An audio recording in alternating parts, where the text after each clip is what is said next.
अस्सलाम वालेकुम एवरीवन। आज जो हम सर्किट जो परफॉर्म करने लगे हैं वो है सिंगल स्टेज इम्पल्स जनरेटर। हमने एक इम्पल्स वेवफॉर्म जनरेट करनी है और उसको हमने एक अपने इंसुलेटिंग मटेरियल जो भी हम यूज़ करेंगे, हमारे केस में फ़िलहाल एयर है, एयर के ऊपर हम इम्पल्स अप्लाई करेंगे और चेक करेंगे कि कितने वोल्टेज की इम्पल्स हम अप्लाई करें और कितना डिस्टेंस हमने रखा हुआ है। डिस्टेंस वर्सेस इम्पल्स वोल्टेज हम चेक करेंगे कि कितने वोल्टेज पर ब्रेकडाउन होता है। ठीक है, तो पहले मैं आपको सर्किट दिखा देता हूँ। तो इस सर्किट में सबसे जो पहली चीज़ है वो है आपके पास रेक्टिफिकेशन हो रही है। डीसी जनरेशन के लिए हम रेक्टिफिकेशन कर रहे हैं और एक चार्जिंग रजिस्टर है जो कि कैपेसिटर को चार्ज कर रहा है और कैपेसिटर के आगे स्फेयर गैप लगे हुए हैं। यही स्फेयर गैप रिस्पॉन्सिबल हैं इम्पल्स जनरेट करने के लिए। ठीक है, स्फेयर गैप के आगे आपके पास एक हेड वेव रजिस्टर है, एक वेव हेड रजिस्टर है और एक वेव टेल रजिस्टर है। ठीक है, वेव हेड और वेव टेल रजिस्टर का क्या काम है, जो इम्पल्स वेव फॉर्म जब जनरेट होगी तो उसकी एक शेप होगी, उसके एक पार्ट को वेव फ्रंट कहते हैं और एक पार्ट को वेव टेल कहते हैं। जो उसकी शेप है वो कुछ इस तरह की है। दो तरह की इम्पल्सेज होती है, मैंने आपको पहले भी एक दफ़ा बताया था। एक लाइटनिंग इम्पल्स होती है, एक स्विचिंग इम्पल्स होती है। जब हम एक्सपेरिमेंट करेंगे वो लाइटनिंग इम्पल्स का, जो ये फर्स्ट वाला सर्किट है। तो इस वाले सर्किट में अगर आप देखें तो जो स्टार्ट का पोर्शन है, जो T1 पोर्शन दिखा रहा है, ये वेव फ्रंट है और जो T1 के बाद का पोर्शन है ये वेव टेल है। ठीक है, तो वेव फ्रंट और वेव टेल इनकी शेप जो डिटरमिन करते हैं उन रजिस्टर्स को वेव फ्रंट और वेव टेल रजिस्टर कहते हैं। जी मैं टैगिंग के साथ आपको बता दूंगा फिर हर एक चीज़। और जो इम्पल्स जनरेट होकर आएगी हमारे पास एंड वाले कैपेसिटर पर इम्पल्स जनरेट होकर आएगी और ये इम्पल्स हम अप्लाई कर रहे हैं अपने टेस्टिंग ऑब्जेक्ट के ऊपर। टेस्टिंग ऑब्जेक्ट के लिए हमने स्फेयर गैप्स यूज़ किए हुए हैं। स्फेयर गैप्स के बीच में हम कोई भी मटेरियल रख सकते हैं और फिलहाल हम गैस में यूज़ कर रहे हैं, मीन्स कि हम एयर यूज़ कर रहे हैं और उस एयर के अलावा भी कोई भी मटेरियल हम यूज़ कर सकते हैं। ठीक है, सर्किट में मैं आपको दिखा देता हूँ जो पैच किया हुआ है। सबसे पहले तो मेन ट्रांसफार्मर है और मेन ट्रांसफार्मर के साथ पैरेलल में मेजरिंग कैपेसिटर लगा हुआ है, जो ये आप पीछे कई दफ़ा देख चुके हैं एसी मेजरमेंट के लिए। अब इस मेन ट्रांसफार्मर से आगे जो कनेक्शन लिया हुआ है, सबसे पहले तो रेक्टिफिकेशन कर रहे हैं हम। तो डायोड्स लगे हुए हैं, 2 डायोड्स सीरीज में लगे हुए हैं। इसके बाद एक चार्जिंग रजिस्टर है। चार्जिंग रजिस्टर किस लिए? कैपेसिटर को चार्ज करने के लिए। हमारे पास 50,000 पिको फैरेड का कैपेसिटर है, इसको चार्ज करने के लिए। और इस 50,000 पिको फैरेड कैपेसिटर के पैरेलल में हमने क्या लगाया हुआ है? Measuring register. इस मेजरिंग रजिस्टर के साथ नीचे लो वोल्टेज डिवाइडर लगा हुआ है, जो कि रेजिस्टिव वोल्टेज डिवाइडर है, क्योंकि हम डीसी मेजरमेंट ले रहे हैं। और जो मेजरिंग के लिए हम यूज़ कर रहे हैं वो रजिस्टर है। कैपेसिटर हम यूज़ करते हैं एसी के लिए और रजिस्टर हम यूज़ करेंगे डीसी के लिए। और इसके आगे जो सर्किट है, आपको नेक्स्ट जो चीज़ नज़र आ रही है, ये स्फीयर गैप्स हैं। स्फीयर गैप के राइट साइड पे अलग सर्किट है और लेफ्ट साइड पे अलग सर्किट है। स्फीयर गैप का गैप हम कम करते जाएंगे। जब गैप इतना ज़्यादा कम हो जाएगा कि एयर में ब्रेकडाउन अकर हो जाएगा। जब ब्रेकडाउन अकर होगा तो कैपेसिटर डिस्चार्ज होगा, और डिस्चार्ज होने के बाद वेव हेड और वेव टेल रजिस्टर्स, इनके थ्रू इम्पल्स की शेप डिटरमिन होगी। ठीक है। और एंड पर एक कैपेसिटर लगा हुआ है। उस कैपेसिटर के जो मेजरिंग कैपेसिटर लगा हुआ है एंड पर सबसे, उस मेजरिंग कैपेसिटर के थ्रू हम वेव को मेजर करेंगे।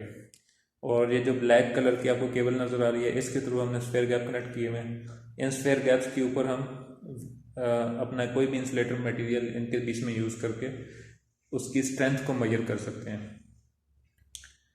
अब ये जो स्फीयर गैप्स हैं, इनका गैप कम या ज़्यादा करने के लिए एक मोटर यूज़ होगी। मोटर का कनेक्शन अभी हमने नहीं किया, सप्लायर्स के कनेक्शन अभी इसका कनेक्शन मैं कर दूंगा अभी। और कैपेसिटर को डिस्चार्ज करने के लिए ग्राउंडिंग स्विच यूज़ किया हुआ है। ये आपने पहले भी लेक्चर्स में देखा है, जो ग्राउंडिंग स्विच है वो कैसे यूज़ होता है। ठीक है, ये कनेक्टेड है। बाकी चीज़ें ऑलमोस्ट आप पहले भी देख चुके हैं। मेजरिंग कैपेसिटर यूज़ कर रहे हैं। मेजरिंग कैपेसिटर के साथ जो वोल्टेज डिवाइडर है वो हम बड़ी वैल्यू का यूज़ कर रहे हैं। ये तो अगर हम वोल्टेज डिवाइडर चेंज कर रहे हैं, तो मैंने आपको बताया था पैनल के जो मीटर्स हैं उनके जो कांस्टेंट जो स्केलिंग फैक्टर है वो हमें चेंज करना पड़ेगा। ठीक है। पहले जो हम यूज़ कर रहे थे वो वोल्टेज डिवाइडर 0.1 माइक्रोफैरेड का यूज़ कर रहे थे, और अभी हम एसी मेजरमेंट के लिए यूज़ कर रहे हैं 0.6 माइक्रोफैरेड का वोल्टेज डिवाइडर, एसी मेजरमेंट के लिए कैपेसिटिव वोल्टेज डिवाइडर। तो अब वोल्टेज डिवाइडर हमने चेंज किया, तो हमें कांस्टेंट जो स्केलिंग फैक्टर है वो भी चेंज करना पड़ेगा। और जो हम मेजरमेंट ले रहे हैं इम्पल्स की, उसके लिए हम डबल शील्डेड केबल यूज़ कर रहे हैं, इसलिए कि इम्पल्स जो जनरेट होती है वो माइक्रो सेकेंड्स के लिए इम्पल्स जनरेट होती है, और ये इसमें इंटरफेरेंस बहुत ज़्यादा आती है। तो इंटरफेरेंस को कम करने के लिए हम नॉर्मली जो केबल पहले हम यूज़ कर रहे थे वो सिंगल शील्डेड थी, अब हम डबल शील्डेड यूज़ कर रहे हैं। ठीक है। डबल शील्डेड से क्या मुराद है, मैं आपको केबल की कंस्ट्रक्शन दिखा देता हूँ।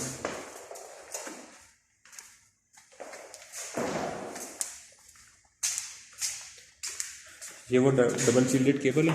ठीक है। इसके आगे हमने एक फ़िल्टर लगाया हुआ है, और इसकी आउटपुट पे हमने ऑसिलोस्कोप कनेक्ट की हुई है। तो इसकी में अगर आप देखें तो बिल्कुल सेंटर में केबल्स हैं। ठीक है। बिल्कुल सेंटर में एक वायर है, उसके ऊपर प्लास्टिक कोटिंग है। प्लास्टिक कोटिंग के ऊपर अगेन एक शील्डिंग है जो अर्थ के साथ कनेक्टेड है। उस शील्डिंग के ऊपर दोबारा प्लास्टिक कोटिंग है, और उस प्लास्टिक कोटिंग के ऊपर अगेन क्या है, शील्डिंग है। ठीक है। तो ये 2 दफ़ा इसको शील्डिंग प्रोवाइड की हुई, डबल शील्डेड केबल इसको कहते हैं। और ये वाली जो शील्डिंग है, ये जो सबसे बाहर वाली शील्डिंग है, इसको अर्थ के साथ कनेक्ट किया हुआ है। ठीक है। ये पूरी वायर जो है ये शील्डेड है। और इसी तरह जो ये वाली जो अंदर वाली शील्ड है, ये भी अर्थ के साथ कनेक्टेड है। ये दूसरी साइड पर, कनेक्टर वाली साइड पर अर्थ के साथ कनेक्टेड है।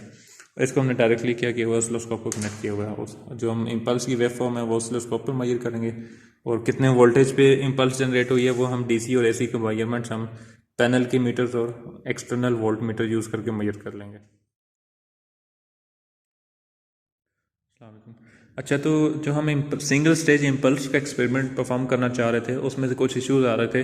तो मेनली जो इश्यूज थे वो कोरोना डिस्चार्ज के थे।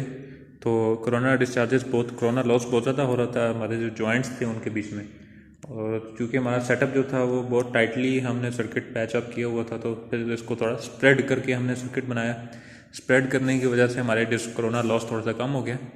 बस सिर्फ और सिर्फ इसकी जो पैचिंग है वो थोड़ी सी डिफरेंट हो गई है, बाकी सर्किट एज इट इज़ है। प्लेसमेंट थोड़ी सी डिफरेंट हो गई है। मेन चीज़ आपके जो कैपेसिटर है, कैपेसिटर मेजरिंग कैपेसिटर, उसके साथ पैरेलल में ट्रांसफार्मर के लगा हुआ है। और उसके आगे 2 डायोड्स आगे सीरीज़ में लगे हुए हैं, और डायोड्स के सीरीज़ में चार्जिंग रजिस्टर, और चार्जिंग रजिस्टर इम्पल्स कैपेसिटर को चार्ज कर रहा है। ठीक है, इम्पल्स कैपेसिटर के पैरेलल में ग्राउंडिंग स्विच लगा हुआ है, और इसी तरह इम्पल्स कैपेसिटर के पैरेलल में हमने मेजरिंग रजिस्टर लगाया हुआ ताकि हम यहाँ पर डीसी मेजर कर सकें। और इम्पल्स कैपेसिटर के आउटपुट, इसके आउटपुट पे हमने स्फीयर गैप लगाए हुए हैं। स्फीयर गैप के आगे फिर हमने wave head and wave tail registers लगाए हुए हैं। ठीक है, वेव हेड और वेव टेल रजिस्टर्स, इन्हीं की वैल्यू से हम अपनी इम्पल्स की शेप को डिटरमिन कर सकते हैं। ठीक है, और सबसे एंड पर अगेन हमने मेजरिंग कैपेसिटर लगाया हुआ है। इस मेजरिंग कैपेसिटर के थ्रू हम इम्पल्स को मॉनिटर करेंगे, और इसी के पैरेलल में हमने क्या किया, एक स्फीयर गैप लगाया। स्फीयर गैप के थ्रू हम डिटरमिन करेंगे कि हमारी ब्रेकडाउन वोल्टेज क्या है, और इसी स्फीयर गैप के बीच में हम कोई अपना टेस्टिंग ऑब्जेक्ट भी रखेंगे, और उस टेस्टिंग ऑब्जेक्ट को टेस्ट करेंगे इम्पल्स अप्लाई करके। ठीक है, बाकी ये चीज़ वैसी की वैसी है। अब इम्पल्स जनरेट करने के 3 मेथड्स हो सकते हैं, मेनली 3 मेथड्स ही हैं। एक मेथड तो ये है कि आपने एक वोल्टेज अप्लाई करनी है, एसी वोल्टेज अप्लाई करेंगे, वो रेक्टिफाई होगी और इम्पल्स कैपेसिटर को चार्ज करेगी। मींस के ये जो दो स्फीयर्स हैं, इसमें से राइट साइड वाला जो स्फीयर है इसके ऊपर हाई वोल्टेज जनरेट होकर आ जाएगी। फिर आपने क्या करना है कि इन स्फीयर्स का डिस्टेंस जो है वो डिक्रीज करते जाना है। जो सबसे सिंपलेस्ट मेथड है वो यही है कि आप स्फीयर गैप का आप वोल्टेज फिक्स कर दें और गैप को कम करते जाएं। स्फीयर गैप कम होते जाएंगे, एक टाइम ऐसा आएगा कि दोनों स्फीयर के बीच में ब्रेकडाउन होगा, और उसकी वजह से हेड वेव और वेव हेड और वेव टेल रेजिस्टर्स और साथ में लोड कैपेसिटर, इन तीनों के कम्बिनेशन से वेव की फॉर्म, जो वेव की शेप है वो डिटरमिन होगी। और वेव की टाइम कितना होगा, 1.2/50 जनरली यूज़ किया जाता है, लेकिन वो चेंज हो सकता है इनकी वैल्यूज़ को चेंज करके। टोटली डिपेंड करता है कि कैपेसिटर कितनी देर में चार्ज होगा, जो लोड कैपेसिटर है उसका चार्जिंग टाइम कितना है और उसका डिस्चार्जिंग टाइम कितना है, उसको देख कर हम इम्पल्स की शेप को डिटरमिन कर सकते हैं। बहरहाल जो इनकी गैप सेटिंग है वो हम गैप सेटिंग कैसे चेंज कर सकते हैं, नीचे एक मोटर लगी हुई है, इस मोटर के साथ हम इसको रोटेट करवाएंगे तो इसका गैप कम ज़्यादा कर सकते हैं हम। तो जो सिंपलेस्ट मेथड है वो ये है कि आप इनका गैप कम करते जाएं, इतना ज़्यादा कम कर दें कि ऑटोमेटिकली ब्रेकडाउन हो जाए। दूसरा तरीका ये है कि आप इन दोनों के दरमियान का गैप फिक्स कर दें, वोल्टेज भी फिक्स कर दें, और जो दरमियान में एयर है उस एयर को किसी भी तरीके से आयोनाइज करवा दें। वो आयोनाइजेशन का मेथड मैंने आपको पहले भी दिखाया था, जो ट्राइगेट्रॉन स्फीयर था, जो ट्रिगरिंग स्फीयर था, जिसके साथ ऑप्टिकल फाइबर लगाते थे। उस ऑप्टिकल फाइबर के थ्रू हम वहाँ से ट्रिगर का बटन प्रेस करेंगे तो सिग्नल ट्रिगरिंग स्फीयर को रिसीव होगा, और उसकी टिप के ऊपर एक बहुत स्मॉल सी आर्किंग प्रोड्यूस होगी। वो कुछ 2 to 3,000 किलो वोल्ट्स की आर्किंग होती है, और उस आर्किंग की वजह से जो स्फीयर के दरमियान की एयर है वो आयनाइज हो जाएगी। उस आयनाइजेशन की वजह से ब्रेकडाउन स्टार्ट हो जाएगा। ठीक है, अब वो ब्रेकडाउन होगा तो ब्रेकडाउन होने की वजह से इम्पल्स कैपेसिटर ने डिस्चार्ज होना है, लोड कैपेसिटर ने चार्ज होना है, और फिर लोड कैपेसिटर अगेन डिस्चार्ज होगा। ठीक है, तो ये स्टेप, ये प्रोसेस पे बार बार रिपीट होता रहता है। डिस्चार्ज होगा, इम्पल्स कैपेसिटर अगेन चार्ज होगा, फिर ब्रेकडाउन होगा अगर हम उसको दोबारा ट्रिगर कर रहे हैं तो। और तीसरा मेथड क्या हो सकता है कि आप ट्रिगरिंग स्फीयर भी ना यूज़ करें, उसकी जगह आप कोई रेडियो एक्टिव मटीरियल यूज़ कर लें या अल्ट्रावायलेट रेडिएशंस यूज़ कर लें। जो भी मेथड आप यूज़ करें, बस आपने दरमियान में जो एयर है उसको आयनाइज करवा देना है। तो जब एयर को आपने आयनाइज करवा दिया तो आपको एक डिस्चार्ज चैनल आपका एक डिस्चार्ज चैनल क्रिएट हो जाएगा, और उस चैनल की वजह से करंट फ्लो होगा। ठीक है, इम्पल्स कैपेसिटर डिस्चार्ज होगा, आर्किंग होगी, लोड कैपेसिटर चार्ज होगा, और फिर लोड कैपेसिटर ने अगेन डिस्चार्ज होना है। और जब लोड कैपेसिटर डिस्चार्ज हो रहा होगा उसी इंस्टेंट पे इम्पल्स कैपेसिटर दोबारा से चार्ज हो रहा होगा, क्योंकि उसकी बैक एंड पे कॉन्टीन्यूस वोल्टेज सप्लाई मौजूद है।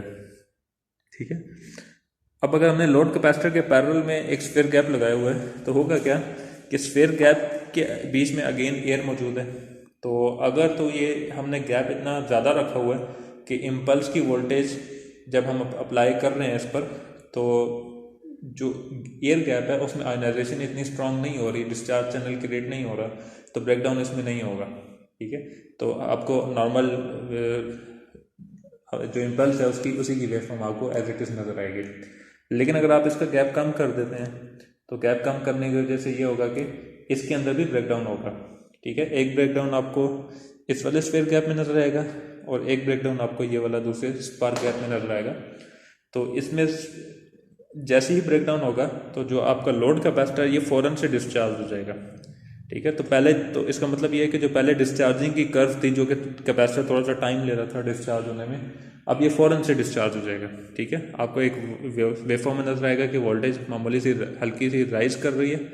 पहले तो थोड़ा टाइम ले रही थी डिस्चार्ज होने में, लेकिन फिर क्या हुआ, जब इस वाले स्फीयर गैप के बीच में ब्रेकडाउन हुआ तो वोल्टेज राइज हुई और अचानक से फिर ब्रेकडाउन हुआ तो फ़ौरन से वो ज़ीरो पर आ जाएगी। वो एक टाइम कांस्टेंट के साथ भी डिक्रीज नहीं करेगी, वो फ़ौरन से ज़ीरो पर आ जाएगी। ठीक है, वो पॉइंट इंडिकेट करेगा कि आपका ब्रेकडाउन हो गया। ठीक है, बाकी चीज़ वैसे ही है, पहले भी मैंने एक्सप्लेन कर दी है। मैं आपको वेवफॉर्म दिखा देता हूँ, एक्सपेरिमेंट परफॉर्म करके दिखा देता हूँ। अच्छा, तो ये वेवफॉर्म है जो इम्पल्स की जनरेट होकर आएगी। इसको मैं अगर थोड़ा सा जूम आउट करके आपको दिखाऊँ तो आपको जो ऊपर वाली वेवफॉर्म नज़र आ रही है, जो सबसे ऊपर वाली वेवफॉर्म नज़र आ रही है, तो आप ये वाली जो नज़र आ रही है वोल्टेज राइज कर रही है और फॉल कर रही है। इसमें ये हो रहा है कि जब इसमें हो ये रहा है कि जब आपका लोड कैपेसिटर के पैरेलल में जो हमने स्फीयर गैप लगाए हुए हैं उसका गैप बहुत ज़्यादा है और उससे ब्रेकडाउन नहीं हो रहा, और ये नॉर्मल इम्पल्स की वेवफॉर्म है विदाउट एनी टेस्टिंग ऑब्जेक्ट। तो जब टेस्टिंग ऑब्जेक्ट नहीं लगाया हुआ या टेस्टिंग ऑब्जेक्ट में ब्रेकडाउन नहीं हो रहा, तो ये जो फर्स्ट वाली वेवफॉर्म है इस तरह की वेवफॉर्म आपको मिलेगी। इसमें हो ये रहा है कि जब जो स्फीयर गैप है इम्पल्स कैपेसिटर के साथ जो स्फीयर गैप लगा हुआ था, इम्पल्स कैपेसिटर की वजह से स्फीयर गैप के ऊपर वोल्टेज पोटेंशियल डिफरेंस काफ़ी ज़्यादा था। आपने गैप को कम करना शुरू किया, स्फीयर गैप में डिस्चार्ज हो गया और इम्पल्स कैपेसिटर डिस्चार्ज होगा, लोड कैपेसिटर चार्ज होगा। जब लोड कैपेसिटर चार्ज होगा तो आपको ये पीक मिलेगी और उसके बाद लोड कैपेसिटर ने डिस्चार्ज होना है वेव हेड और वेव टेल रजिस्टर के थ्रू। तो ये उसकी डिस्चार्जिंग की कर्व है। ठीक है, ये डिस्चार्जिंग की कर्व है और इसका जो डिस्चार्जिंग का टाइम है 50% डिस्चार्जिंग का टाइम वो आपको मिलेगा अराउंड 50 माइक्रो सेकेंड। इसीलिए इस वेव को जो स्टैंडर्ड फॉर्म है इसको कहते हैं 1.2 by 50 micro seconds. 1.2 micro second इसका चार्जिंग टाइम होता है और 50 माइक्रो सेकेंड इसका डिस्चार्जिंग टाइम है, तो 50% के लिए। तो ये नॉर्मल इम्पल्स की वेव फॉर्म है। और इसको अगर थोड़ा सा जूम करके देखें तो जो नीचे वाली वेव फॉर्म है ये आपको नज़र आएगी। जो हमने टेस्टिंग ऑब्जेक्ट जब लगाया था तो टेस्टिंग ऑब्जेक्ट में ब्रेकडाउन हुआ था, उसकी वजह से सेकंड वेव फॉर्म जनरेट हुई है। अब इसमें क्या हुआ था कि जो स्फीयर गैप था उसके अंदर ब्रेकडाउन हुआ और लोड कैपेसिटर चार्ज हुआ। लोड कैपेसिटर चार्ज होने के बाद अब लोड कैपेसिटर ने डिस्चार्ज होना है, लेकिन लोड कैपेसिटर के पैरेलल में जो टेस्टिंग ऑब्जेक्ट लगा हुआ है, जो स्फीयर गैप लगे हुए हैं, उनके बीच में गैप इतना कम था कि एयर में आयनाइजेशन हो गई और उसी इंस्टेंट पे ब्रेकडाउन भी हो गया। तो जैसे ही ब्रेकडाउन होगा तो लोड कैपेसिटर अब उसको एक लो रेजिस्टेंस पाथ मिलेगा स्फीयर गैप की तरफ। अब वो वेव हेड और वेव टेल रजिस्टर के थ्रू डिस्चार्ज नहीं होगा, अब वो डिस्चार्ज होगा स्फीयर गैप के थ्रू, जो उसको करंट का पाथ मिला है एयर में चैनल क्रिएट होने की वजह से। तो ये फ़ौरन से डिस्चार्ज हो जाएगा। ठीक है, तो फिर आपको नज़र आएगा कि जो पीक आपकी आई थी उस पीक के बाद फ़ौरन से वैल्यू डिक्रीज करके ज़ीरो की तरफ चली गई है। तो ये जो सेकंड वेव है ये टेस्टिंग ऑब्जेक्ट के साथ आएगी और ये वेव डिफरेंट आपको मिलती रहेगी डिपेंडिंग ऑन द ऑब्जेक्ट और डिपेंडिंग अपॉन द वोल्टेज के। ऑब्जेक्ट की अपनी भी कैपेसिटेंस होती है टेस्टिंग ऑब्जेक्ट की, तो टेस्टिंग मटेरियल को आप चेंज करते जाएंगे तो ये सेकंड वाली वेव फॉर्म आपकी डिफरेंट होती जाएगी। लेकिन जो फर्स्ट वाली वेव फॉर्म है ये एज इट इज़ रहेगी, ये आपकी जनरल वेव फॉर्म है इम्पल्स की।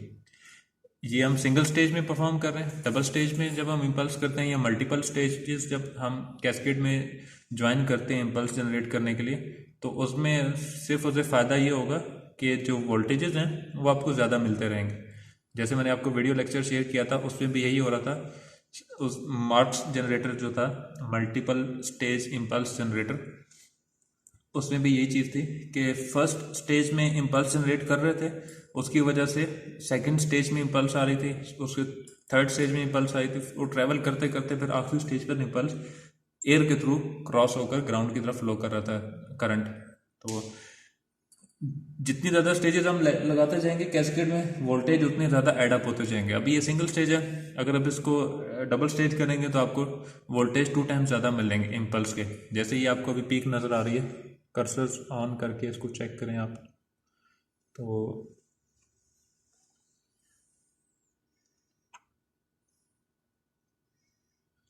तो ये आपको पीक मिल रही है 126 वोल्ट।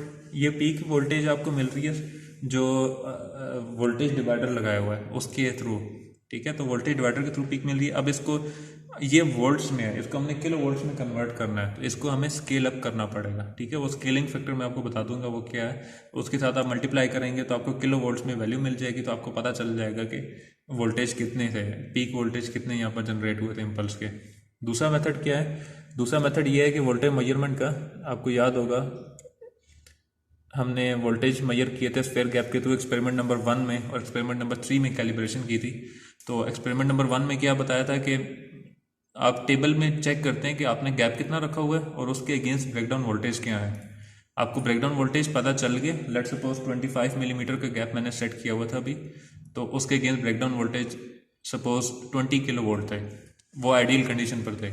तो जब आपका ब्रेकडाउन हो रहा है 25 मिलीमीटर गैप के साथ, तो आपने एज्यूम कर लिया कि मेरी ब्रेकडाउन वोल्टेज जो पीक आई है वो 20 किलो वोल्ट की आई है, लेकिन अब वो कैलिब्रेटेड नहीं है, उसको आपने कैलिब्रेट करना है, एक्यूरेट बनाना है। फिर आप ह्यूमिडिटी को इंक्लूड करेंगे, प्रेशर को इंक्लूड करेंगे, टेम्परेचर को इंक्लूड करेंगे, और जो फार्मूला जो हमने एक्सपेरिमेंट 3 में आपको फार्मूला बताया था कैलिब्रेशन वाला, आप रिलेटिव एयर डेंसिटी फैक्टर निकालेंगे, उसके थ्रू करेक्शन फैक्टर निकाल लेंगे, उसको मल्टीप्लाई करेंगे 20 किलो वोल्ट के साथ, तो फिर आपको एक्यूरेट वैल्यू मिल जाएगी। वो कैलकुलेशन के थ्रू आपको पता चल जाएगा कि अब इस टाइम पर पीक वैल्यू क्या है, और वो पीक वैल्यू तकरीबन वही होगी जो मैंने अभी आपको थोड़ी देर पहले बताया कि आप कांस्टेंट स्केलिंग फैक्टर से मल्टीप्लाई करके निकालेंगे, ठीक है। तो वही चीज़ आपको मिलेगी, जिस तरह मर्जी फाइंड आउट कर लें। अच्छा, ये मैं टेस्ट अभी आपको परफॉर्म करके भी दिखा देता हूँ।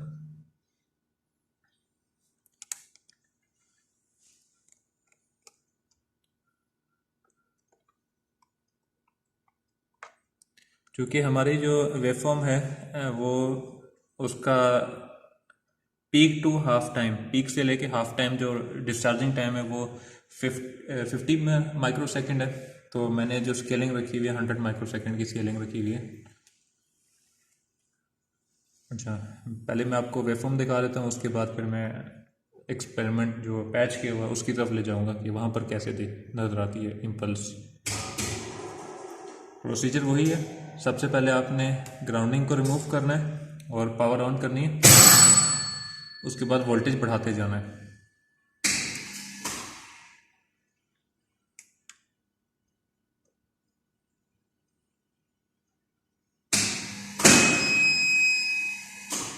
अच्छा, मैंने यहाँ पर एक मिस्टेक कर दी थी।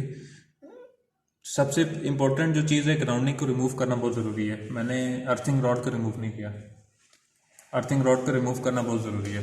और पैनल ने भी डिटेक्ट कर लिया था कि अर्थिंग रॉड कनेक्टेड है और शॉर्ट सर्किट हो रहा है, फेज टू न्यूट्रल या फेज टू शॉर्ट सर्किट हो रहा था, तो उसने पैनल को ऑफ करवा दिया।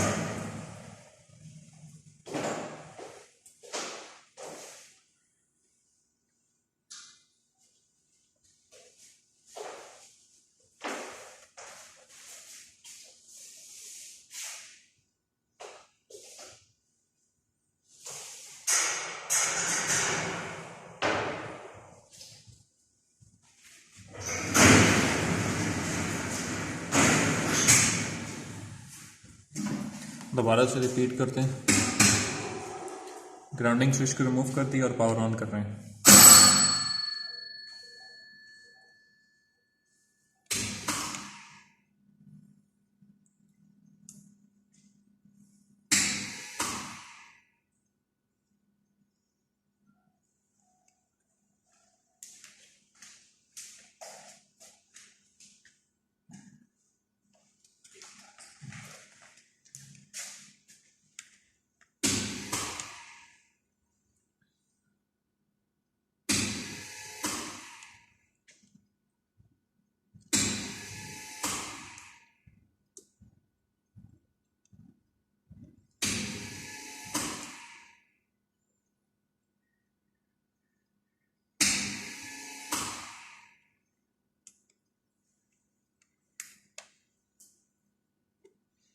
ठीक है, वोल्टेज मैंने एसी वोल्टेज जो जनरेट किए हैं वो 61 किलो वोल्ट जनरेट किए हुए हैं, और उसके अगेंस्ट जो मुझे डीसी मिल रहे हैं 54 किलो वोल्ट मिल रहे हैं। ठीक है, अब नेक्स्ट स्टेप क्या है कि मैंने स्फीयर गैप का गैप डिक्रीज करना है।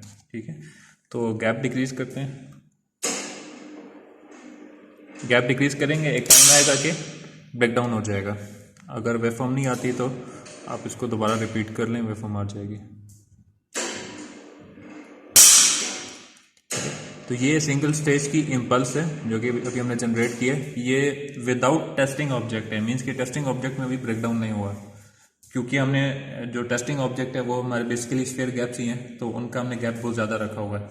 ठीक है, इसको सेव कर लेते हैं।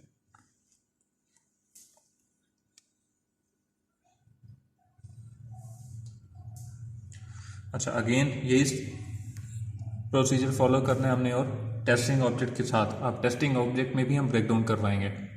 उसमें ब्रेकडाउन करवाना है तो हमें क्या करना पड़ेगा, जो स्फीयर गैप हम यूज़ कर रहे हैं एज अ टेस्टिंग ऑब्जेक्ट उनका गैप कम करना पड़ेगा। तो मैं उनका गैप रिड्यूस कर रहा हूँ।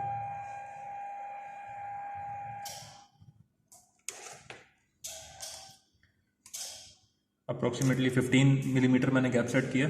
और अगेन जो मेन स्फीयर गैप्स थे हमारे इम्पल्स के लिए, उनका गैप अब रिड्यूस करेंगे, इम्पल्स जनरेट करेंगे।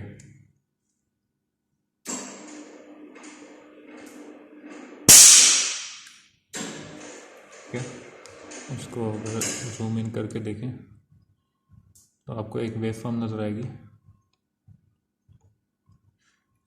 अच्छा, हमारी ब्रेकडाउन ये वेव फॉर्म अभी क्या इंडिकेट कर रही है, अभी हम पीक वैल्यू तक नहीं पहुंचे, हमारा ब्रेकडाउन पीक वैल्यू से पहले ही हो गया, क्योंकि हमने जो गैप रखा हुआ है वो बहुत कम रखा हुआ है।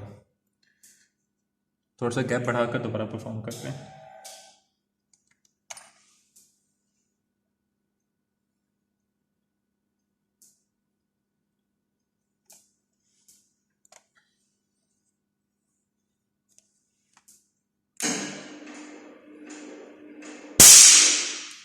अच्छा, अब आप अगर देखें इसमें तो थोड़ा सा इसको नीचे ले आते हैं।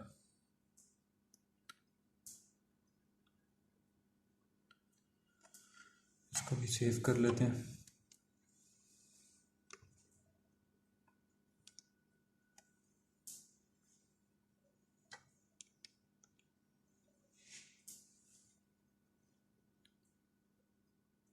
सॉरी, वेव फॉर्म में से डिलीट हो गई है, दोबारा कर लेते हैं।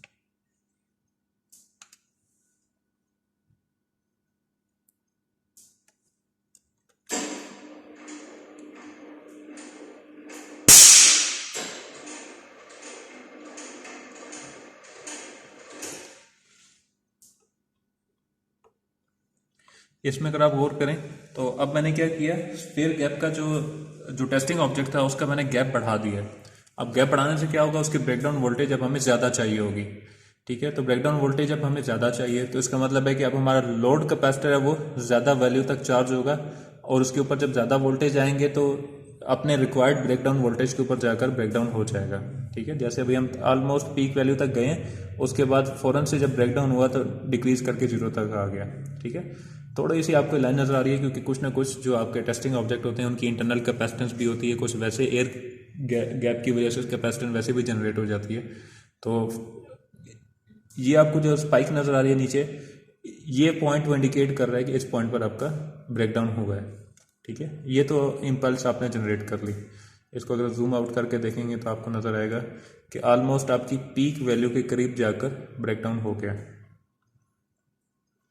ठीक है, थोड़ा सा गैप अगर मैं मज़ीद बढ़ाऊंगा तो ये मज़ीद और इससे भी थोड़ी सी ज़्यादा वैल्यू तक चार्ज होगा, लेकिन जो इसकी पीक वैल्यू है इससे ज़्यादा तो जाहिर सी बात है लोड कैपेसिटर चार्ज नहीं हो सकता। अगर ब्रेकडाउन वोल्टेज इस पीक वैल्यू से भी ज़्यादा हुई तो फिर ब्रेकडाउन नहीं होगा, फिर मुझे तो अगेन यहाँ पर भी जो ऊपर वाली वेव फॉर्म है वैसी ही वेव फॉर्म नज़र आएगी, क्योंकि ब्रेकडाउन अकर ही नहीं हुआ। अब आपने करना क्या है कि कर्सर्स प्लेस करके इनकी वैल्यूज़ नोट करनी है, जैसे डिफरेंट आपने इसमें वैल्यूज़ नोट करनी होती हैं।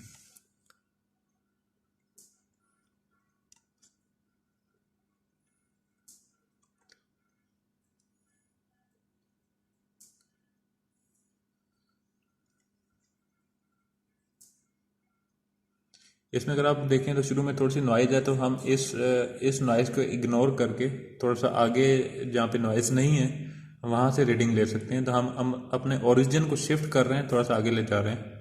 ठीक है, और इसको थोड़ा जूम आउट ही कर लेते हैं।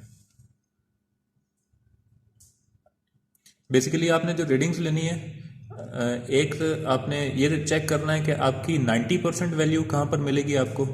दूसरी रीडिंग आपने चेक करनी है कि 10% ऑफ द पीक वैल्यू कहाँ पर मिलेगी। तो पहले आप चेक कर लें कि पीक वैल्यू आपकी कितनी है। 124 वोल्ट पर है पीक वैल्यू। तो इसका मतलब है कि इसकी जो 10% वैल्यू है वो मुझे कितनी मिलेगी, किस पॉइंट पर मिलेगी, वो मुझे मिलेगी 12.4 वोल्ट के ऊपर। और इसी तरह अगर आप चेक करें कि 90% वैल्यू कितनी होगी 122 की, 100 का 90% तो 90 वोल्ट बन जाएगा, और 122 का 90% चलें जितना भी बनता है, लेट सपोज ये 104 वोल्ट 90% वैल्यू है। ठीक है, आपने एक चीज़ ये नोट कर ली कि 90% वोल्टेज कितनी है और 10% वोल्टेज कितनी है। अगेन फिर आपने ये चेक करना है कि 10% के अगेंस्ट टाइम कितना है। ठीक है, वो लेट सपोज यहाँ पर आ रहा है 80 नैनो सेकेंड आ रहा है, और 90% के अगेंस्ट टाइम क्या है। 90% के अगेंस्ट जो टाइम आपको मिल रहा है ऑलमोस्ट 1.12 माइक्रो सेकेंड, या एग्जैक्टली को करना चाहें तो 1.16 माइक्रो सेकेंड आपको टाइम मिल रहा है। ठीक है, अगर मैं इसको मज़ीद पीक वैल्यू तक लेके जाऊँ तो, बल्कि नहीं, हम 90% पर वैल्यू लेंगे। ठीक है, तो 10% से 90% के बीच में जो टाइम है यही हमारा टाइम है, जिसको हम कहते हैं कि 1.2/50 माइक्रो सेकेंड जो स्टैंडर्ड फॉर्म है। तो 1.2 कहाँ से आ रहा है, वो बेसिकली टाइम है हमारा 10% से 90% वोल्टेज राइज करने का। और इसी तरह अगर 50 माइक्रो सेकेंड का जो हम टाइम कह रहे होते हैं, वो टाइम बेसिकली क्या होता है कि जो हमारी पीक वैल्यू है, जैसे हमारी यहाँ पर पीक वैल्यू 124 वोल्ट है, तो पीक वैल्यू से लेके 50% तक वैल्यू ड्रॉप करने का टाइम, 50% तक कैपेसिटर जब डिस्चार्ज होगा, तो जैसे 124 का 50% कितना बनेगा 62, 124 से 62 वोल्ट तक वैल्यू जब ड्रॉप करेगी तो हमें कितना टाइम लगेगा। ठीक है, तो वो टाइम हमने मेजर करना है। तो पहले हम ये चेक कर लेते हैं कि हमारी पीक वैल्यू तो हमने चेक कर ली, 62 वोल्ट हमें कहाँ मिलेंगे। ये हमें 62 वोल्ट मिल गए। अब वर्टिकल कर्सर्स में जाकर हम टाइम मेजर कर सकते हैं कि इसमें कितना टाइम लगेगा। तो ये तकरीबन हमने एक सेट कर लिया कर्सर, और इसी तरह दूसरा कर्सर भी अगर हम सेट करें तो अराउंड अबाउट अप्रोक्सीमेटली आपको 45 माइक्रो सेकेंड का आपको टाइम मिलेगा, कि 45 माइक्रो सेकेंड्स के टाइम लेने के बाद आपकी पीक वैल्यू से डिस्चार्ज होने के बाद कैपेसिटर 50% वैल्यू तक आ जाएगा। ठीक है, तो ये सेकंड टाइम है, ये दूसरा टाइम आपने नोट करना है।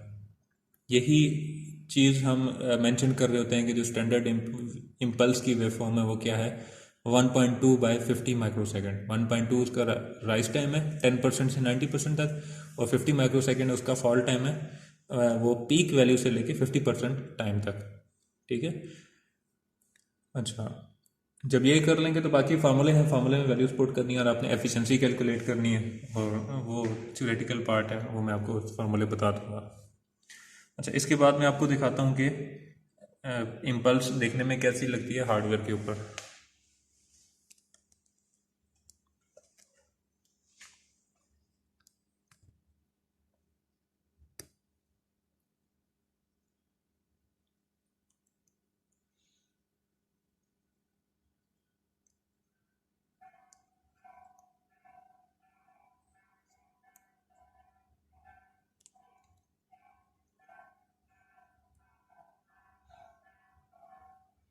अच्छा, एक तो आपको दो स्फीयर गैप नजर आ रहे हैं। एक राइट साइड वाला जो पीछे वाला स्फीयर गैप है वो इम्पल्स जनरेट करने के लिए, और जो फ्रंट पे लेफ्ट साइड पे जो स्फीयर गैप्स आपको नजर आ रहे हैं ये बेसिकली आपके टेस्टिंग ऑब्जेक्ट्स हैं।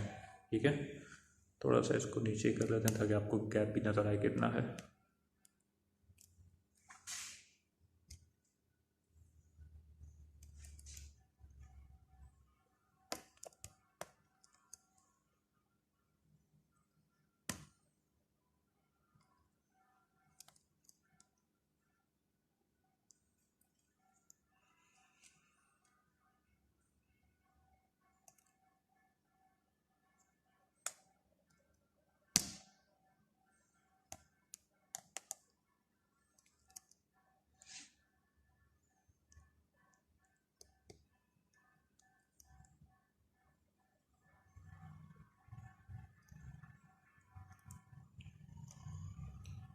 अच्छा, तो सबसे पहले तो विदाउट टेस्टिंग ऑब्जेक्ट मीन्स कि जब टेस्टिंग ऑब्जेक्ट में ब्रेकडाउन नहीं होगा उस पर हम इम्पल्स जनरेट करते हैं।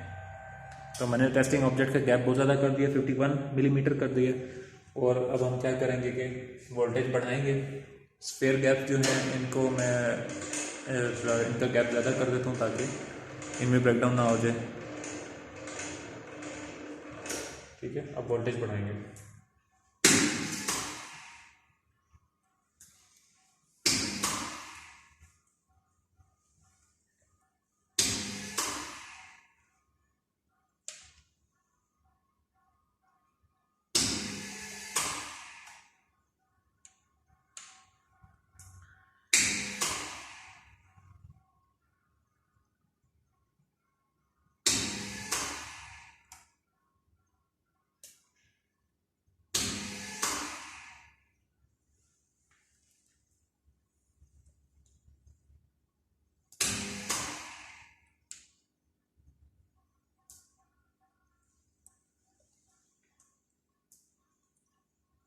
तो अभी हमने 58.4 किलो वोल्ट AC अप्लाई किए हैं और रेक्टिफिकेशन के बाद हमें 51.5 किलो वोल्ट DC मिल रहे हैं। ठीक है, अब हमने करना है क्या कि स्फीयर गैप के डिस्टेंस को डिक्रीज करना है।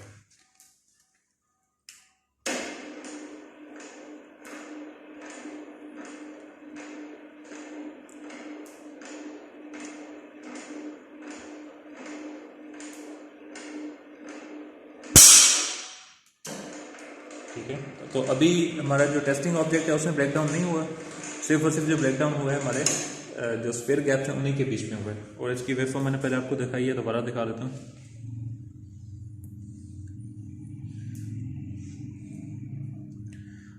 ये वेवफॉर्म है इम्पल्स की।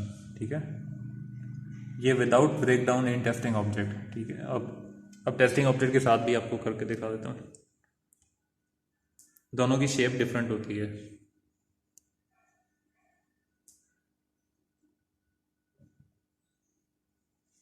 टेस्टिंग ऑब्जेक्ट भी ब्रेकडाउन करवाना है तो उसका गैप मुझे डिक्रीज करना पड़ेगा ताकि इसकी इंसुलेशन स्ट्रेंथ कम हो।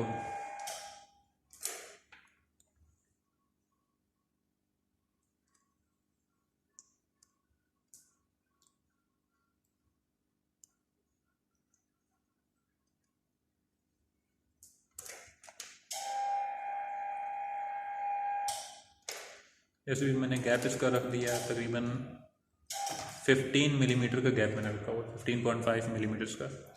अगेन प्रोसीजर वही है, जो मेन स्फीयर गैप्स हैं इनका गैप हमने डिक्रीज करना है, इम्पल्स जनरेट हो जाएगी।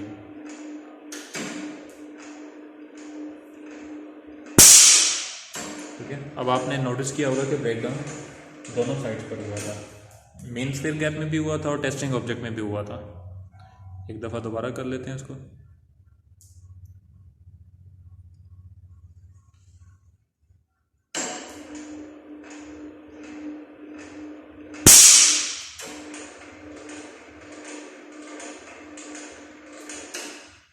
अच्छा, जब ब्रेकडाउन हो जाएगा तो आपने स्फीयर गैप का जो डिस्टेंस है वो बढ़ा देना है। क्यों? उसकी वजह यह है कि जब ब्रेकडाउन होता है तो जो इम्पल्स कैपेसिटर है वो डिस्चार्ज होगा, लोड कैपेसिटर चार्ज हो जाएगा और फिर लोड कैपेसिटर की वजह से ब्रेकडाउन होगा। लेकिन इसकी आपने सप्लाई तो कंटिन्यूसली कनेक्ट की हुई है इम्पल्स कैपेसिटर के साथ, तो इम्पल्स कैपेसिटर अगेन चार्जिंग में आ जाएगा। जब वो दोबारा चार्ज होना शुरू हो जाएगा तो उसकी वोल्टेज अगेन राइज करेगी। आपने गैप अगर कम रखा हुआ है तो ब्रेकडाउन दोबारा से होगा और दोबारा से इम्पल्स जनरेट हो जाएगी। जैसे मैंने वो वीडियो लेक्चर आपके साथ जो यूट्यूब का लिंक शेयर किया था उसमें भी यही हो रहा था कि बार बार कैपेसिटर चार्ज हो रहा था और डिस्चार्ज हो रहा था, जिसकी वजह से ब्रेकडाउन बार बार अकर हो रहा था। जैसे मैं अभी आपको करके दिखा देता हूँ। गैप मैंने कम कर दिया और इसकी वजह से ब्रेकडाउन हो रहा है। एक दफ़ा हुआ, कैपेसिटर चार्ज हुआ, फिर अगेन ब्रेकडाउन हुआ, फिर कैपेसिटर चार्ज हो रहा है और फिर अगेन ब्रेकडाउन हो रहा है। इसकी अगर मैं आपको मीटर के थ्रू दिखा दूं कि वोल्टेजेस कैसे आ रही हैं,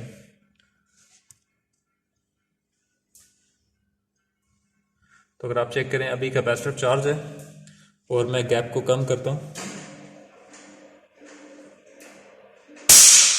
ब्रेकडाउन हुआ, कैपेसिटर डिस्चार्ज हुआ, अगेन कैपेसिटर चार्जिंग में आएगा। जब वो अपने रिक्वायर्ड वोल्टेज पे पहुंचेगा तो अगेन इम्पल्स होगी, अगेन वो डिस्चार्ज हो जाएगा। ठीक है, तो ये प्रोसेस रिपीट होता रहेगा बार बार। ठीक है, इसलिए आपने एक दफ़ा इम्पल्स जनरेट करनी है, उसके बाद गैप को इंक्रीज कर देना है ताकि बार बार इम्पल्स ना हो। आप एक दफ़ा इम्पल्स जनरेट करें और रीडिंग नोट कर लें। और अगर इसमें चेक करें आप वेव फॉर्म,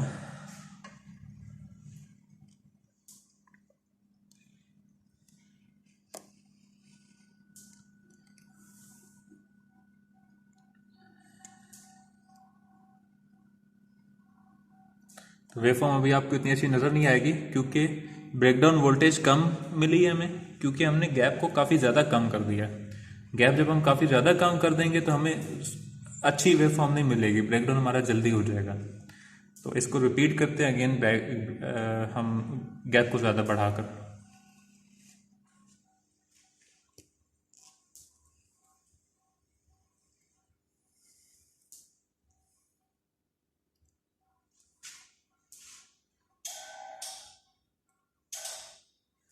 ट्वेंटी मिलीमीटर कर दिया मैंने गैप। अगेन डिस्टेंस को डिक्रीज करें।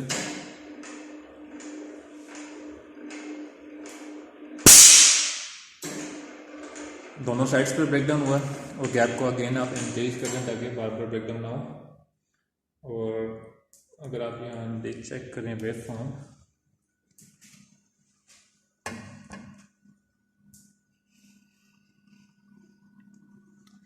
इसको जूम इन करके चेक करें। अब आपको नज़र आ रहा है कि प्रॉपर एक वेव फॉर्म है जिसमें वोल्टेज राइज हुई है, पी की वैल्यू एक आई है और पीक वैल्यू के बाद वो ब्रेकडाउन हुआ है, जैसे मैंने अब थोड़ी देर पहले कंपेयर करके आपको बताया था। तो अगर आप गैप कम रखेंगे तो फिर आपको वेव फॉर्म उस शेप की नहीं मिलेगी, ऐसे लगेगा कि जैसे नॉइज़ आ रही है। ठीक है, तो गैप ज़्यादा रखेंगे तो ज़्यादा वोल्टेज मिलेगी, वेव फॉर्म बड़ी बनेगी और आपको वो अच्छी तरह से नज़र भी आएगा। अच्छा, तो ये तो हम ब्रेक डाउन करवा रहे हैं मैनुअली, कि हमने गैप को डिक्रीज़ किया। गैप डिक्रीज़ करने की वजह से एयर में आयनाइजेशन स्ट्रांग हो गई और एक डिस्चार्ज चैनल क्रिएट हुआ, और उस डिस्चार्ज चैनल की वजह से आपका करंट फ्लो होने शुरू हो गया और आपका इम्पल्स कैपेसिटर डिस्चार्ज हुआ। बाकी सब जो स्टोरी है वो वैसी है। हम ये ब्रेक डाउन को रिमोटली भी कर सकते हैं कंट्रोल्ड इन्वायरमेंट में। कंट्रोल्ड इन्वायरमेंट में कैसे, कि हम वोल्टेज को फिक्स कर दें, गैप को भी फिक्स कर दें, और हम जब यहाँ से बटन को प्रेस करें सिर्फ उस वक्त ब्रेक डाउन हो। उसके लिए हमें क्या करना पड़ेगा, हमें ट्रिगरिंग डिवाइस एक यूज़ करनी पड़ेगी जिसको ट्राइगेट्रॉन कहते हैं। ठीक है, ट्राइगेट्रॉन मैंने आपको पहले भी दिखाया था जब आपकी ऑन कैंपस लैब हो रही थी। उसके अंदर सिंपल क्या चीज़ है बेसिकली, पहले इसको ऑफ करते। अच्छा, उसके अंदर बेसिकली क्या चीज़ है, एक सर्किट है जो कि हाई वोल्टेज जनरेट करेगा, 2000 से 3000 वोल्ट्स जनरेट करके देगा। तो वो उसकी वजह से जो स्फीयर गैप के दरमियान की एयर है वो आयोनाइज हो जाएगी, और उस आयोनाइजेशन होने की वजह से ब्रेकडाउन अकर हो जाएगा। ठीक है, तो वो भी अभी परफॉर्म कर लेते हैं। अच्छा, तो अभी हमने क्या किया कि जो स्फीयर गैप था उसको रिप्लेस कर दिया ट्रिगरिंग स्फीयर गैप से। पहले नॉर्मल स्फीयर गैप था, उसको रिप्लेस करके ट्राइगेट्रॉन लगा दिया, और ट्राइगेट्रॉन के साथ ऑप्टिकल फाइबर कनेक्टेड है। और मैंने आपको पैनल पे बताया था कि एक ट्रिगर का बटन अवेलेबल है। ट्रिगर का बटन जब हम प्रेस करेंगे तो उससे क्या होगा कि उस ट्राइगेट्रॉन की टिप के ऊपर हल्की सी हाई वोल्टेज का सिग्नल जनरेट होगा। मैं वो आपको चेक करवा देता हूँ अभी।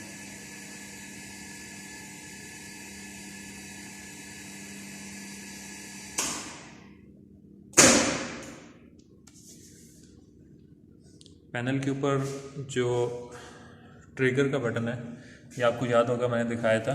ठीक है, ये ट्रिगर का बटन है, ये प्रेस करेंगे तो ऑप्टिकल फाइबर के थ्रू सिग्नल जाएगा ट्राइगेट्रॉन की तरफ, और ट्राइगेट्रॉन क्या करेगा, वहाँ पर हमें एक स्पार्क दिखाएगा अपनी टिप के ऊपर। मैं अंदर जाकर अभी स्पार्क आपको दिखाता हूँ।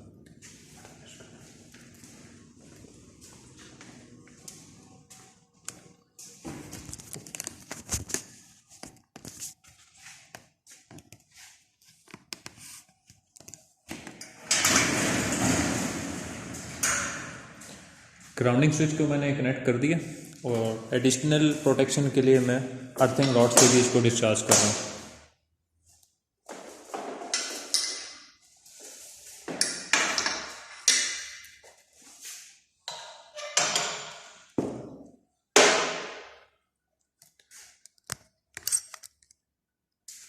ये ट्राइगेट्रॉन है, इसका इंटरनल सर्किट मैंने आपको पहले भी खोल कर दिखाया था, पहले चेक करवा देता हूँ। पहले इसको भी टच कर लें क्योंकि इसके ऊपर भी चार्ज डेवलप होता है, के ऊपर भी चार्ज डेवलप होता है बेस। असल में तो इसका जो टिप के ऊपर जो इलेक्ट्रोड है, जो कि बेसिकली बाइक का जो क्या कहते हैं, जो बाइक का स्पार्क प्लग होता है, वो स्पार्क प्लग यूज़ किया हुआ है। तो पावर ऑफ करें इसको पहले, और इसके सर्किट को अगर आप चेक करना चाहें तो ये इसका सर्किट है, ठीक है। वैसे तो आपको अभी को आपको समझ कुछ नहीं आएगा। तो ये स्पार्क प्लग है और ये इसकी टिप के ऊपर स्पार्क प्लग आपको नज़र आ रहा है, इसके ऊपर आपको स्पार्क जनरेट होता हुआ नज़र आएगा। अच्छा, ये मैंने कनेक्ट कर दिया, ये इसका पावर ऑन कर रहा हूँ, और अभी अगर बटन प्रेस करें तो आपको टिप के ऊपर वोल्टेज नज़र आएगी, सिग्नल।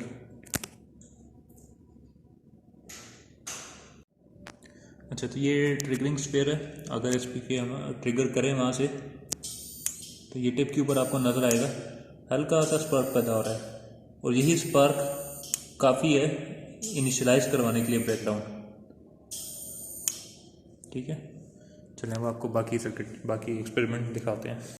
अच्छा, तो अभी हम क्या करेंगे कि ट्राइगेट्रॉन के थ्रू ब्रेकडाउन करवाएंगे। तो अगेन प्रोसीजर वही है, पहले ग्राउंडिंग स्विच को डिस्कनेक्ट करना, पावर ऑन कर दिया, और अभी मैं सबसे पहले जो टेस्टिंग ऑब्जेक्ट है उसका गैप ज़्यादा कर रहा हूँ। टेस्टिंग ऑब्जेक्ट का गैप मैंने ज़्यादा कर दिया, 55.9 मिलीमीटर्स का रखा हुआ, और वोल्टेज बढ़ा रहा हूँ।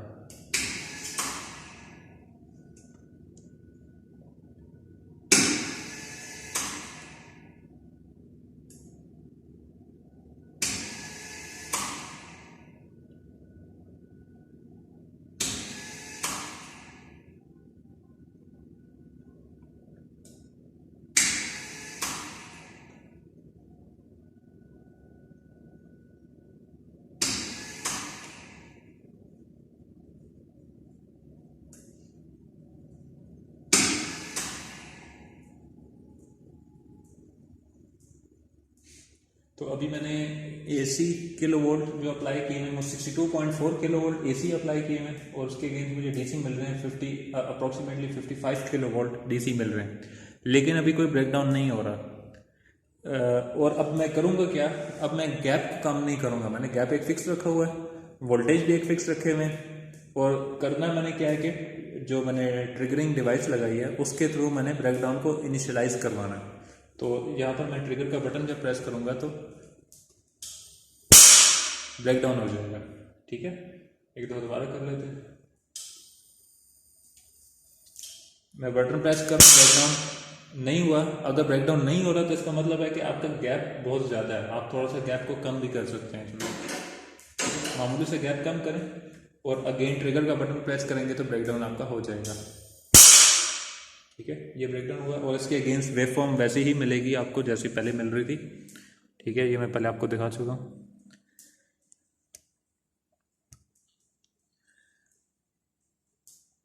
अच्छा, सिमिलरली अगर मैं चाहता हूँ कि यही इम्पल्स अप्लाई करूँ टेस्टिंग ऑब्जेक्ट के ऊपर, तो मुझे टेस्टिंग ऑब्जेक्ट का गैप कम करना पड़ेगा, क्योंकि उसकी इंसुलेशन स्ट्रेंथ इस वक्त बहुत ज़्यादा है, जिसकी वजह से इसमें ब्रेकडाउन नहीं हो रहा, ठीक है। तो इसका अगर मैं गैप कम करूँ तो बेसिकली मैं क्या कह रहा हूँ, इंसुलेशन स्ट्रेंथ को कम कर रहा हूँ इसकी, ताकि हमें ब्रेकडाउन वोल्टेज कम मिले। 10 मिलीमीटर गैप मैंने रखा है, और अगेन मैं ट्रिगर का बटन प्रेस करूँगा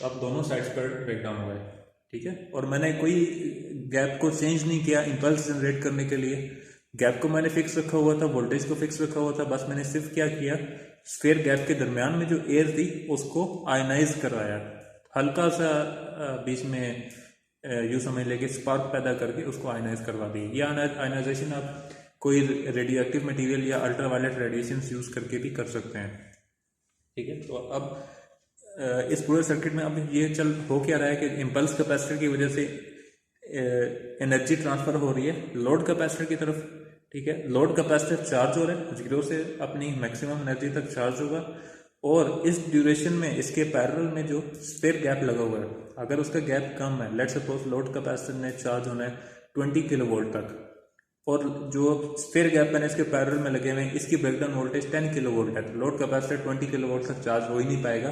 10 किलो वोल्ट तक चार्ज जब हो जाएगा तो यहाँ पर ब्रेकडाउन होने की वजह से फौरन से वो डिस्चार्ज हो जाएगा, तो आपको इम्पल्स की वेव फॉर्म जो पीक वैल्यू 20 किलो वोल्ट तक नजर नहीं आएगी, वो 10 किलो वोल्ट तक नजर आएगी।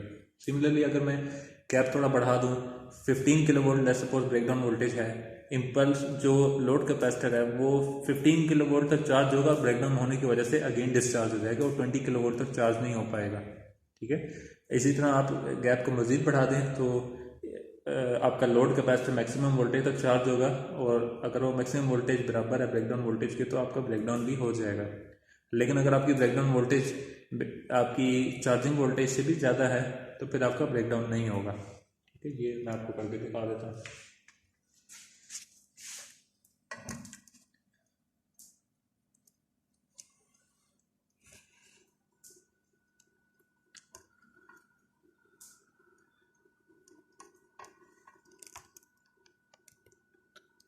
पता नहीं आपको ये हिसिंग साउंड सुनाई दे रही है कि नहीं, ये बेसिकली जो ह्यूमिडिटी ज़्यादा होने की वजह से कोरोना डिस्चार्ज अकर हो रहा है उसकी नॉइज़ है। ठीक है, ह्यूमिडिटी इस वक्त 55% है। अच्छा, सबसे पहले हम नॉर्मल इम्पल्स जनरेट करके देखते हैं जिसमें हमारे टेस्टिंग ऑब्जेक्ट पर ब्रेकडाउन नहीं हो रहा था।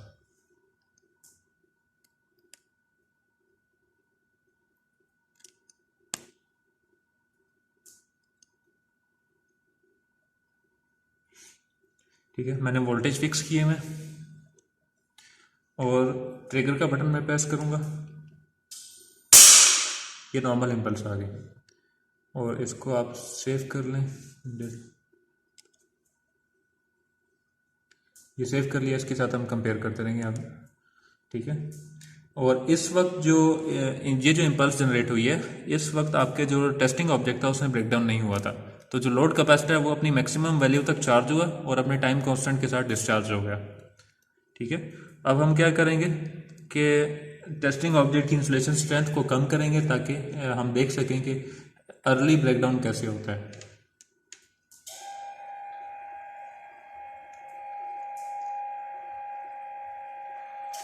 जैसे मैंने अभी 10 मिलीमीटर का गैप सेट किया टेस्टिंग ऑब्जेक्ट पर, और अब मैं अगर इसको ट्रिगर करूंगा तो फिर आप वेवफॉर्म देखिएगा। ठीक है, वेवफॉर्म आ गई, इसको जूम करके थोड़ा सा अगर हम चेक करें और इसको कंपेयर करके देखें ओरिजिनल वेवफॉर्म के साथ, तो आपको ये नज़र आएगा कि जो हमारी इम्पल्स की वेवफॉर्म है ये अपनी पीक वैल्यू तक जा ही नहीं पाई, ये थोड़ी सी इसके ऊपर वोल्टेज आई, और ये वोल्टेज चूंकि इक्वल थी ब्रेकडाउन वोल्टेज के, तो आपका ब्रेकडाउन अकर हो गया टेस्टिंग ऑब्जेक्ट के ऊपर। मींस कि टेस्टिंग ऑब्जेक्ट की जो इंसुलेशन स्ट्रेंथ है वो इतनी ज़्यादा नहीं है कि वो उस इम्पल्स को बर्दाश्त कर सके, तो उसमें ब्रेकडाउन हो गया। अगेन इसको रिपीट करते हैं, इंसुलेशन स्ट्रेंथ को बढ़ाकर 15 मिलीमीटर का गैप रखा मैंने, ट्रिगर कर रहा हूँ। ठीक है, अब अगर आप इसमें देखें तो अब आपका लोड कैपेसिटर ज़्यादा वैल्यू तक चार्ज हुआ है। इसको ओवरलैप करके अगर मैं आपको दिखा दूँ तो ज़्यादा इजी समझ जाएगा। अब आपका टेस्टिंग ऑब्जेक्ट ज़्यादा वोल्टेज तक चार्ज हुआ है। ठीक है, और जब जैसे ही वो ब्रेकडाउन वोल्टेज तक पहुंचा, वहाँ पर आपका लोड कैपेसिटर जो है, सॉरी टेस्टिंग ऑब्जेक्ट में कह रहा हूँ, लोड कैपेसिटर ज़्यादा वोल्टेज तक चार्ज हुआ, और फिर जैसे ही वो ब्रेकडाउन वोल्टेज उसने क्रॉस की, ब्रेकडाउन होने की वजह से अगेन वो डिस्चार्जिंग में आ गया। ठीक है, अगेन इसको रिपीट करते हैं थोड़े से मज़ीद इंसुलेशन स्ट्रेंथ को बढ़ाकर।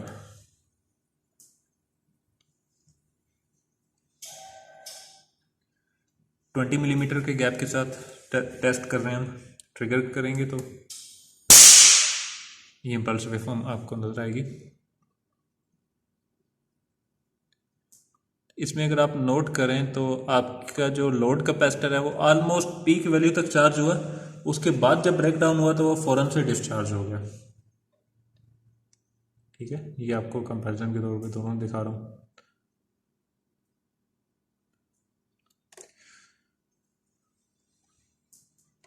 अब क्या करेंगे, मज़ीद थोड़ी सी ब्रेकडाउन स्ट्रेंथ को मज़ीद बढ़ाएंगे और फिर चेक करते हैं क्या होता है।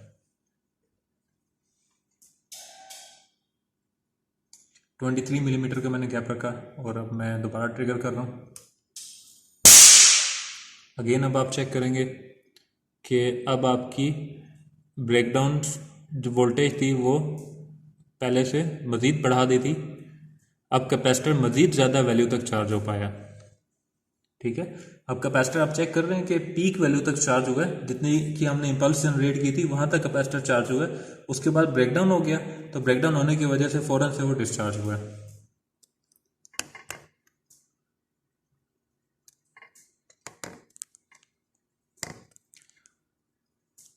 अगेन मींस के जितनी ज़्यादा आपकी इंसुलेशन स्ट्रेंथ होगी आपकी वेव फॉर्म शेप उस हिसाब से चेंज होती जाएगी।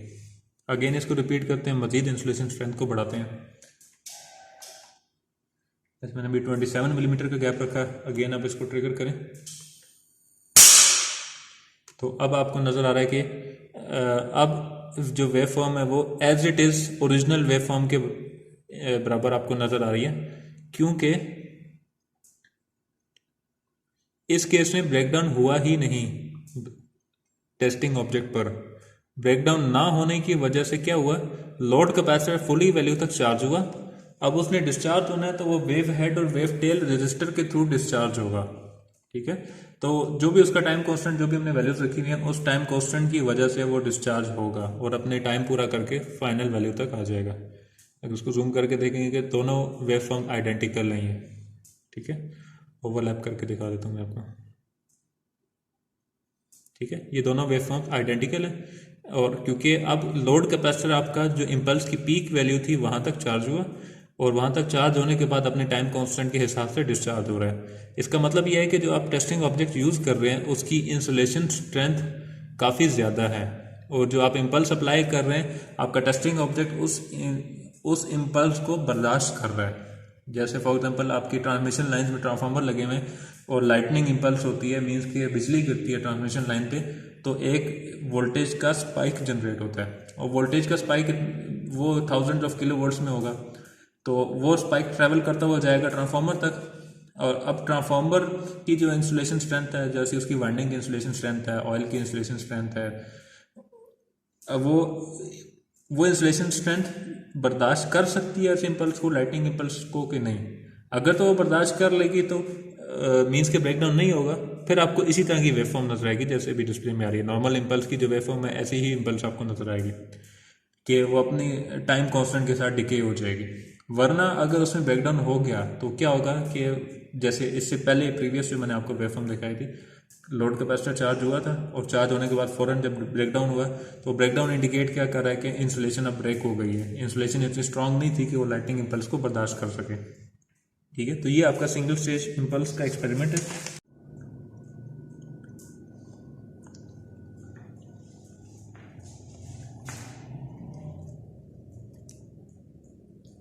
भी आपको शायद हेसिंग साउंड सुनाई दे रही हो, ये हेसिंग साउंड कोरोना डिस्चार्ज की है। नेक्स्ट एक्सपेरिमेंट में हम जो कोरोना डिस्चार्ज है जिसको मेन कैटेगरी में अगर बात की जाए तो पार्सल डिस्चार्ज कहते हैं, पार्सल डिस्चार्ज की सब कैटेगरी कोरोना डिस्चार्ज है। तो हम इस पार्सल डिस्चार्जेस के ऊपर भी एक्सपेरिमेंट करेंगे और मेजर करेंगे कि हमारे पास ये कितना चार्ज डेवलप हो रहा है और इसकी वजह और हमारे जो टेस्टिंग ऑब्जेक्ट है उसकी इंसुलेशन स्ट्रेंथ इस कोरोना डिस्चार्ज को बर्दाश्त कर भी पा रही है कि नहीं कर पा रही, वो हम नेक्स्ट लैब में देखेंगे।